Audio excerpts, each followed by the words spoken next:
বলে গো যে সময় বদলায় না, সময় একদিন না একদিন বদলায়। সময় কারোর জন্যই থেমে থাকে না। তবে কিছু কিছু ক্ষেত্রে সময় খুব দ্রুত বদলানোর আগেই মানুষের মন কিন্তু বদলে যায়। তবে কিছু কিছু মানুষ আছে যারা নিজের যোগ্যতার চাইতে একটু বেশি কিছু পেয়ে গেলেই নিজেদের মনুষ্যত্ববোধ হারিয়ে ফেলে, নিজেদের বিবেক হারিয়ে ফেলে। যাই হোক, অনেক গল্প অনেক কথা হবে, এখনও ভিডিও অনেকক্ষণ পর্যন্ত রইবে তোমাদের জন্য। তার আগে নিজের পরিচয়টা দিয়ে নেব। নমস্কার, কেমন আছো সবাই?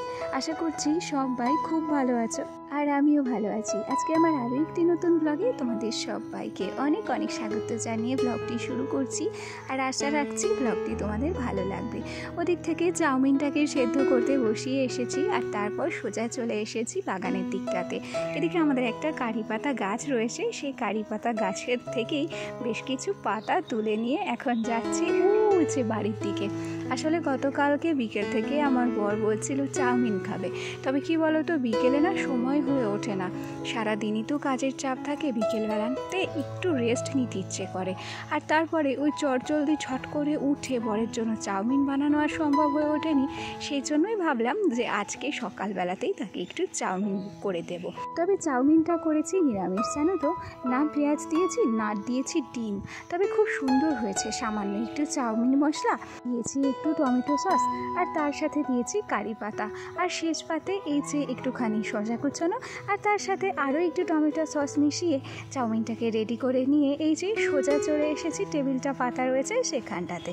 আর তোমরা তো প্রত্যেক দিনই জানো যে এই টেবিলটা আগে উঠে বার করে রাখি, এতে করে আমার বরের কিন্তু এই টেবিলে খেতে খুব সুবিধা হয়। এখানে 5 প্লেট চাউমিন সাজিয়ে নিয়েছি। ওই ছোট্ট লাল প্লেটটা ওটা আমার ছেলের জন্য, এদিকের বড় চৌকো প্লেটটা এটা হচ্ছে আমার বরের, আর বাদবাকি যে 3টে প্লেট রইলো এই যে আমার দেওর একটা নিচ্ছে, আর ও যে দেখো আমার শাশুড়িমা রান্নাঘরে রান্না করছে তার জন্য একটা। যাই হোক, খাওয়া দাওয়া কমপ্লিট করে তারপর দেখো অনলাইনে একটা জিনিস অর্ডার দিয়েছিলাম। আসলে কি বলো তো, আমার ঘরে কিন্তু এরকম আরও একটা র্যাক আছে, জানো তো। তো এই র্যাকগুলো না খুব সুন্দর, সেই জন্য অফার প্রাইসে আমি এই র্যাকটাকে কিনে নিয়েছি। তবে আমি যে দামে কিনেছি জানো তো, আমার থেকেও কম দামে আমার একটা বান্ধবী অর্থাৎ জয়াদি কিনেছে। আমি কিনেছি 220 টাকা দিয়ে, আর জয়াদি পেয়েছে 183 টাকায়। ইস, আমার কি খারাপ লাগছে জানো, আমি ভেবেছিলাম আমি যেন কম দামে পেয়েছি, তো আমার থেকেও যে কোনো একজন কম দামে পেয়েছে সেটা শুনে বেশ খারাপ লাগলো, দুঃখ লাগলো আর কি, তাছাড়া কোনো কিছুই নয়। ওদিকে খাওয়া দাওয়া কমপ্লিট করে এবার সোজা কোমর বেঁধে নেমে পড়েছি কিন্তু কাজ করতে। শুধু খেলেই তো হবে না, কাজও তো করতে হবে। এক গাদা থালা বাসন হয়েছিল গো, সেগুলোকে কলের পর থেকে ধুয়ে মেজে নিয়ে আসলাম। আর সাথে এই যে ছোট্ট ছোট বাঁশের ঝুড়িগুলো দেখছো, এগুলোকেও আজকে ধুয়ে নিয়েছি। আজকে আমাদের নিরামিষের দিন, জানো তো, সেই জন্য যাবতীয় যত যা থালা বাসন থাকে সমস্ত কিন্তু আমরা ধুয়ে নিই। ওদিক থেকে বৃষ্টি শুরু হয়ে গেছে ভীষণ, এতটা পরিমাণে বৃষ্টি হবে আমরা ভাবতেই পারিনি। তাড়াহুড়ো করে চলে এসেছি ঘরে এসেও কাজের শেষ নেই গো, একটার পর একটা কাজ কিন্তু লেগেই আছে। আজ রাত্রে একটু তরকা রান্না করব, সেই জন্য এই যে ডালগুলো আগের দিনকে কিনে এনেছিলাম সেগুলো একটু ভিজিয়ে রাখবো ভাবছি। তবে ডালগুলো এখনও পর্যন্ত প্যাকেটবন্দি রয়েছে, সেগুলোকে কৌটোতে তুলতে পারিনি। তো আজকে যেহেতু বৃষ্টির মৌসুম, ঘরেই বসে আছি, সেই জন্য ভাবলাম এই যে টুকিটাকি যে কাজগুলো এগুলো করেই কেন না কাজগুলো এগিয়ে রাখা যাক। ওদিকে রাজমা সেটাও প্যাকেটে ছিল, সেটাকেও একটু এই যে ছোট্ট কৌটোটায় ঢেলে নিচ্ছি। আর ওদিকে রয়েছে ছোলার ডাল, সেটাকেও একটা কৌটোতে কিন্তু ঢেলে রাখবো। ওদিকে ঝমঝম করে বৃষ্টি হচ্ছে, আবহাওয়াটাও কিন্তু বেশ ঠান্ডা, আর তার মধ্যে একটু টুকিটাকি কাজ করলে কিন্তু মন্দ লাগে না, জানো তো।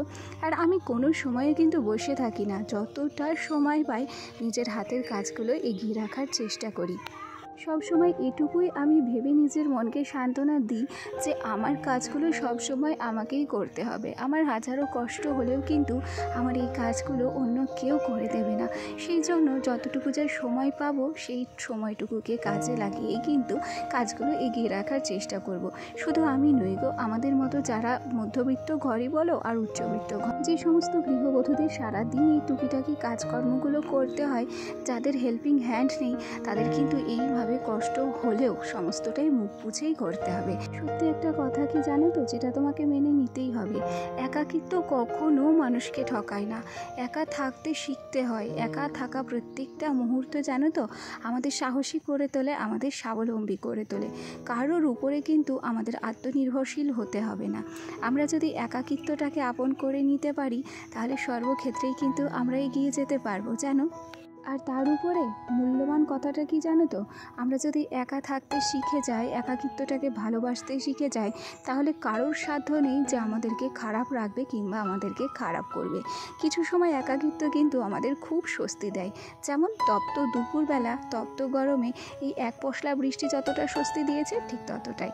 দেখো কি পরিমাণ বৃষ্টি হচ্ছে, আর আমার ঘরে কিন্তু জলও ঢুকে গেছে জানো তো। আমাদের মতো সাধারণ ঘরের এই গ্রামের গৃহবধূদের বৃষ্টি হোক, বর্ষা হোক, যত যাই হোক, এইভাবেই কিন্তু কষ্ট করেই সমস্ত কাজ করতে হয়। আর তার উপরে সবচেয়ে বড় কথা হচ্ছে আমাদের তো টিনের ঘর, পাকা ঘর তো নয়। আর পাকা ঘরের মতো টিনের ঘরে সব রকম ফ্যাসিলিটি কিন্তু পাওয়া যায় না। তাই তুমুল বৃষ্টি হোক কিংবা বর্ষা, এই ভিজে ভিজেই আমাদেরকে কিন্তু সমস্ত কাজবাজ করতে হয়। যাই হোক, গল্পে গল্পে এখন হচ্ছে দুপুর, বিছানাটাকে একটু ভালো করে ঝেড়ে নিয়েছি, আর সোনাকেও কিন্তু এ পর্যায়ে ঘুম পাড়িয়ে নিয়েছি। আর ওই যে বললাম, যতই বৃষ্টি হোক আর যাই হোক, কাজের কিন্তু কোনো শেষ নেই।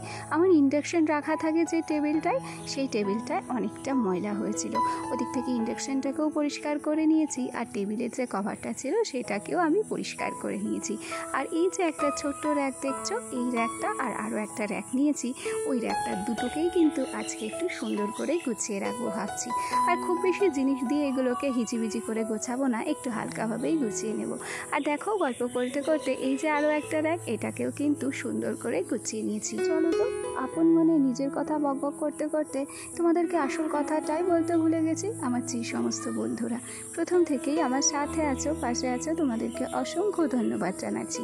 আর আমার যে সমস্ত নতুন বন্ধুরা আজকে আমার ভিডিওটি প্রথম দেখছো, যদি কোনো কারণে আমার এই ছোট্ট ভিডিওটি তোমাদের ভালো লেগে থাকে তাহলে অবশ্যই একটা লাইক, কমেন্ট, আর চাইলে আমার এই ছোট্ট পরিবারের একজন মিষ্টি সদস্য হয়ে আমার পাশে থেকে যেও। তো যাই হোক, তোমাদের সাথে গল্প করতে করতে ওদিক থেকে চা করে নিয়েছি।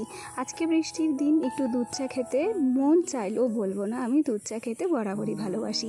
সেই জন্য একটু দুধ চা করে নিয়েছি। অর্ধেক চা ও ঘরে গ্যাস থেকে করে নিয়েছি, আর অর্ধেক চা এসে ইন্ডাকশনে বসিয়েছি। কেন কি বরের একটু সমস্যা হচ্ছিল, সে বারবার ডাকছিল, তো তার কাছে বারবার আসতে হচ্ছিল বলে ভাবলাম ও ঘরে যখন আমার ইন্ডাকশনের ফ্যাসিলিটি আছে তাহলে চাটা আজকে ও ঘরেই করে নেওয়া যাক। যাই হোক, তো এরপর সোজাসুজি চলে এসেছি রাত্রে। আর এই তো দেখো, আমার তরকাটা কিন্তু রেডিও হয়ে গেছে। খুব সিম্পলভাবেই তরকাটা করেছি, তবে আমার এই সাধারণ রান্নাটাকে জানো তো অসাধারণ রূপ দেয় এই 2 চামচ ঘি ছাড়া আমার রাত্রের রান্নাটা যেন জমেই না, আমার কাছে স্বাদ লাগেই না। সেই জন্য যাই রান্না করি না কেন 2 চামচ ঘি কিন্তু আমি রাতের খাবারে অ্যাড করে দিই। ওদিক থেকে ছেলেকেও কিন্তু খাইয়ে দাইয়ে দিয়েছি, আর তারপর সোজা চলে এসেছি বিছানা গোছাতে। আহা, বিছানা আজকে তুলছি না, আজকে বিছানা পাচ্ছি, কেন কি এখন রাত্রিবেলা, আর এখনই কিন্তু খাওয়া দাওয়া কমপ্লিট করে আমাদের গুড নাইট বলার সময় চলে এসেছে। আর আমার সোনার ঘুম আসার আগে আগেই এই যে বিছানাটাকে গুছিয়ে নিচ্ছি, তারপর সোনাকে ঘুম পাড়িয়ে দিয়ে নিজেদের জন্য খাবারটাকে বেড়ে নেব, আর তারপর শান্তিতে বসে দুজন রাতের খাবারটা খাবো, এবং তারপর কিছুক্ষণ লুডো খেলা করে নিজেরা ঘুমোতে চলে যাব। আর এই তো দেখো, আমাদের বিছানাটা কিন্তু রেডিও হয়ে গেছে। আর সেই সাথে সাথে আমার আজকের ভিডিওটি এখানেই শেষ করব। আমার ভিডিওটি তোমাদের কেমন লাগলো কমেন্ট করে জানাতে ভুলো না। তাহলে আজ আসি, কাল আবার দেখা হবে নতুন ভিডিও নিয়ে। তোমরা সবাই ভালো থেকো, সুস্থ থেকো, নিজেরা নিজেদের খেয়াল রেখো। আজ আসি গো, টাটা।